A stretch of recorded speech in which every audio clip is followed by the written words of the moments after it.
पृथिव्यां त्रीणि रत्नानि जलम् अन्नं सुभाषितम् मूढ़ैः पाषाणखण्डेषु रत्नसंज्ञा विधीयते।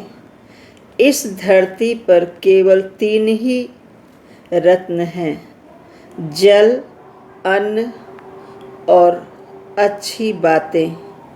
मूर्ख व्यक्ति पत्थर के टुकड़ों को रत्न की संज्ञा देते हैं, अर्थात उन्हें कीमती समझते हैं, रत्न समझते हैं। दाने तपसि शौर्ये च विज्ञाने विनये नये विस्मयो नहीं कर्तव्यो बहुरत्ना वसुंधरा। भाव यह है, दान में, तपस्या में, शौर्य पराक्रम में, विज्ञान में, विनम्रता में और नीति में कोई आश्चर्य नहीं करना चाहिए, क्योंकि यह पृथ्वी बहुरत्ना कही गई है। इस धरती पर एक से बड़े एक दानी हुए हैं, तपस्वी हुए हैं, पराक्रमी योद्धा हुए हैं, बड़े से बड़े वैज्ञानिक, विनम्र, गुणवान, नीतिवान लोग इस धरती पर हुए हैं। इसलिए कोई भी आश्चर्य की बात नहीं है, क्योंकि धरती को बहुरत्ना कहते। सद्भिरेव सहासीत सद्भिः कुर्वीत संगतिम सद्भिः विवादम मैत्रीम च न असद्भिः किंचित आचरेत। अर्थात सज्जन लोगों के साथ ही रहना चाहिए, सज्जनों की ही संगति करनी चाहिए, सज्जनों के साथ विवाद और मैत्री भी करनी चाहिए।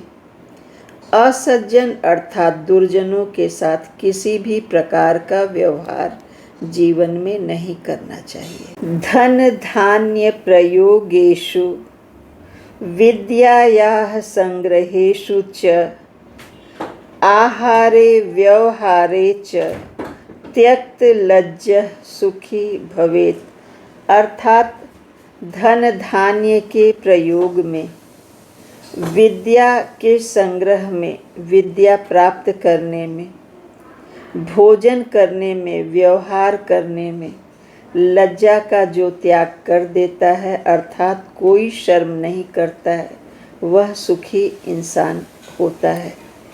यदि आप अपने धन धान्य का प्रयोग नहीं करेंगे तो आप जीवन के सुख प्राप्त नहीं कर सकते।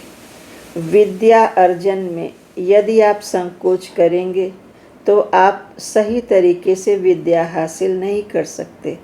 भोजन करने में यदि आप लज्जा करते हैं तो भूखे रह जाएंगे। व्यवहार कुशल यदि आप नहीं हैं तो लोग आपसे संबंध रखना नहीं चाहेंगे। तो इन बातों में जो लज्जा नहीं करता है वही इंसान सुखी होता है। क्षमा वशीकृति लोके क्षमया किम न साध्यते शांति खड्ग करे यस्य किम करिष्यति दुर्जन।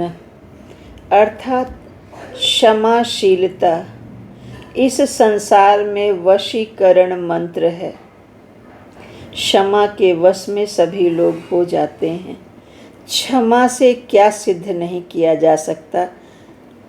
शांति खड्ग करे यस्य, जिसके हाथ में शांति रूपी तलवार है, उसका दुष्ट व्यक्ति कुछ भी बिगाड़ नहीं सकता है।